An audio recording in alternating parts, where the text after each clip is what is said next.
Ngayong araw guys is nag-legs workout tayo dito sa concrete gym natin. Maaga pa lang dumiretso na ako dito sa concrete gym para magbuhat. At ayan, nag-stretching na din ako dahil ang iti-train natin ay legs. At fast forward lang natin yung stretching natin, pero ayan, nag-stretching ako ng mabuti. Mahirap din kasi pagka minamadali natin yung stretching natin. Lalo na pagka mabigat yung mga bubuhatin natin, nako, baka ma-injure tayo. Yun na yung katapusan ng fitness journey natin. Pero sa totoo lang, ilang beses na akong na-injury dito sa concrete gym natin. Madalas sa shoulder dati. Pero ayun, medyo naiiwasan ko naman na. Hindi na tulad ngayon. Kasi dati, nagbubuhat ka ako kaagad-agad nang hindi nag-warm up ng mabuti. Ganon din sa lower back, madalas din ako ma-injury.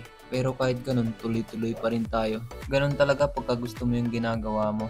Na tulad nito, kahit ilang beses tayo ma-injury, gusto natin yung ganitong lifestyle na laging nagbubuhat, laging nag-workout.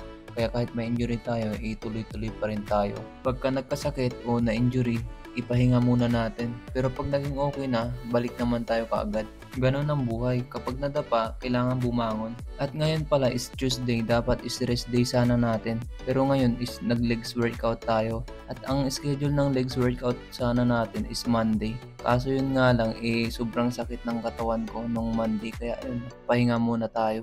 Kaya nag-adjust tayo ng schedule. Ganun yung ginagawa ko pagka kung sakaling masakit yung katawan ko.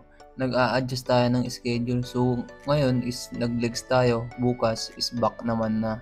Then sa Thursday is chest. Tapos sa Friday naman, shoulder. Tapos yung sa Saturday, minsan rest day natin yun. Minsan hindi. Pagka kondisyon yung katawan natin, nag-workout pa rin tayo.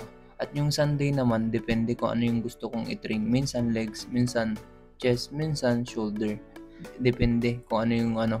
Kasi yung Sunday natin, yun yung ginagawa kong pagka gusto kong i-focus yung isang muscle na sa kunwari. Dalawang beses ko siyang i-workout sa isang linggo. Hindi ko siya nilalagay sa linggo. Pero ang pinaka rest day natin is Tuesday tsaka Saturday. So sa ngayon, nagpo-focus talaga ako sa legs, shoulder, back, tsaka chest. Sa arms is madalang ko na lang din yan i-train.